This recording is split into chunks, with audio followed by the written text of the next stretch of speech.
مائی lord, جب ہر حالت میں ٹھوکنا ہے عمران خان کو تو ایف آئی آر پہ ایف آئی آر کی سینچریاں بنانا کوئی ضروری ہے؟ مائی لارڈ، جب قتل ہی کرنا مقصود ہے عمران خان کو تو پھر پردے کے پیچھے سازش بنانا کوئی ضروری ہے؟ سیدھے آؤ، مارو، چلے جاؤ. کون سا اس نے بلٹ پروف جیکٹ پہنی ہوئی ہے؟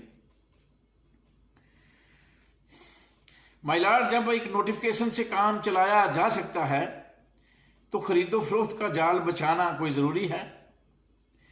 جب خواہشات کی تکمیل ہی ضروری ہے جاوید، تو پھر اپنے آپ کو مسلمان کہلوانا کوئی ضروری ہے؟ اس لیے اللہ نے اپنے بندے سے کہا تھا، بندے تو اپنی ساری خواہشات، ساری حاجات میرے حوالے کر دے، میں تجھے وہ بھی دے دوں گا جو تیری خواہش ہے، اور وہ بھی دے دوں گا جو میری خواہش ہے. پھر آگے کیا کہا اللہ نے؟ اگر تو یہ نہیں کرے گا تو میں تیری خواہشات کے پیچھے تجھے دنیا کے اندر تھکا کے رکھ دوں گا، اور آخر میں ہوگا وہی جو میں چاہوں گا. تو ہونا تو وہی ہے جو میرے اللہ نے چاہا ہے. یہ اینڈ کا فیصلہ ہے، مگر اس کے لیے امتحان، قوموں کو امتحان دینا پڑتا ہے. آخری وقت میں تو سارے فرعون بھی جو ہے نا وہ معافی مانگتے ہیں. اس وقت معافی مانگنے کا کوئی فائدہ نہیں. وہ تو فرعون نے بھی دکھا تھا نا ڈوبتے وقت، اے موسیٰ میں تیرے خدا پہ ایمان لایا، تو اس وقت تو کوئی فائدہ نہیں تھا. تو بس اللہ تو یاد کرا دیتا ہے بندے کو کسی موڑ پہ بھی. تو اب ایک شخص اکیلا عمران خان یہ جنگ لڑ رہا ہے، پوری 25 کروڑ عوام کی جنگ اکیلا لڑ رہا ہے. مجھے تو پیچھے اس کے کوئی بندہ بھی ایسا نظر نہیں آ رہا جو لیڈ کرے. بہرحال یہ درخواست ضرور ہے عمران خان کے کہ کوئی اچھا آدمی پیچھے جو ہے نا، یہ پرویز الہی جیسا جو ہے نا منافق شخص، اس کو باغ ڈور نہ دے کے جانا جیل کے اندر. جاؤ گے تو کسی اچھے انسان کو دو جو پارٹی کو رن کر سکے اور جو فہم و فراست والا ہو. اس طرح کے منافق لوگوں کے ہاتھوں میں پارٹی کو نہ دے کے جانا. پی ٹی اے ورکر کبھی بھی پرویز الہی جیسے شخص کو قبول کرنے کو تیار نہیں ہے. ہاں، یہ جو کچھ بھی اس سے پہلے ہو گیا. یہ پارٹی کو نہیں چلا سکتا، نہ پارٹی اس کے سپورٹ کرنا، ورنہ پارٹی یہ تباہ کر دے گا ساری. مزید رہی صحیح بھی پرویز خٹک سے زیادہ نقصان یہ پرویز الہی پہنچائے گا. تو بہرحال اکیلا شخص عمران خان اس وقت کھڑا ہے تو وہ کیا کہہ سکتا ہے؟ وہ تو اس وقت وہ کہنے کا حق بجانب ہے نا طاقتور حلقوں سے جن کے بعد ڈنڈا ہے اور ڈنڈے والی سرکار سے کہ طاقتیں تمہاری ہیں اور خدا ہمارا ہے. عکس پر نہ اتراؤ، آئینہ ہمارا ہے. آپ کی غلامی کا بوجھ ہم نہ اٹھائیں گے، آبرو سے مرنے کا فیصلہ ہمارا ہے.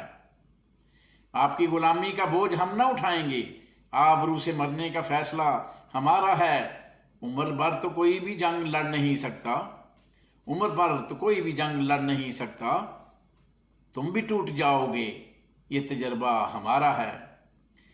اپنی یزیدیت پر اب غرور مت کرنا، اپنی یزیدیت پر اب غرور مت کرنا. میدان کربلا کا اعزاز یادگار ہمارا ہے. غیرت جہاد ابھی جاگے گی زخم کھانے کے بعد، غیرت جہاد ابھی جاگے گی زخم کھانے کے بعد. پہلا وار تم کر لو، دوسرا وار ہمارا ہے. تو ناظرین، اکیلا عمران ہے اس وقت جنگ لڑ رہا ہے 25 کروڑ عوام کی. اب کیا نقشہ بننے جا رہا ہے، کیا نقشہ بنتا ہے؟ میرے تجزیہ نگار تو بڑے جو ہے نا وہ جو ہے نا تجزیہ کر کے پی ٹی اے ورکر کو خوش کرتے ہیں کہ یہ جیت گیا، وہ ٹک ٹاک پہ اتنے فالوور بن گیا ہے، اتنے فالوور یوٹیوب پہ بن پہ، اتنے فالوور ٹویٹر پہ بن پہ، اتنے فیس بک پہ بن گیا. تو میں ان چیزوں کے حق میں نہیں ہوں. یہ جتنے فالوور بن رہے ہیں یہ کوئی خوشی کی بات نہیں ہے. خوشی کی بات اس دن ہوگی یہ جو فالوور بن رہے ہیں یہ نکلیں. جس دن عمران خان کو اب پکڑا جائے گا اس دن پتہ چلے گا کہ فالوور کدھر ہیں. اصل بات ہے قوم کے اٹھنے میں. قوم جن نہیں اٹھے گی تو عمران خان اگر ہزاروں بھی قتل ہوتے رہیں گے تو ہوتے رہیں گے. کوئی اس نظام کو تبدیل کرنے والا مائی کا لال جو ہے نا جرت نہیں کرے گا. اور نہ کوئی اتنی جلدی عمران خان ہر روز پیدا ہوتے ہیں. یہ بڑے دیر بعد ایک پیدا ہوتا ہے، ہر روز ایسے انسان پیدا نہیں ہوتے. تو بہرحال میری تو عوام سے یہی گزارش ہے کہ امتحان ہے ہمارا، بس اگر اس امتحان میں پاس ہو گئے تو پھر انقلاب آ جائے گا، پھر اس ملک میں رول آف لا بھی ہوگا، انصاف بھی ہوگا، غلامی سے ہم نجات بھی پائیں گے. اگر قوم نہیں اٹھے گی تو پھر کچھ نہیں ہوگا.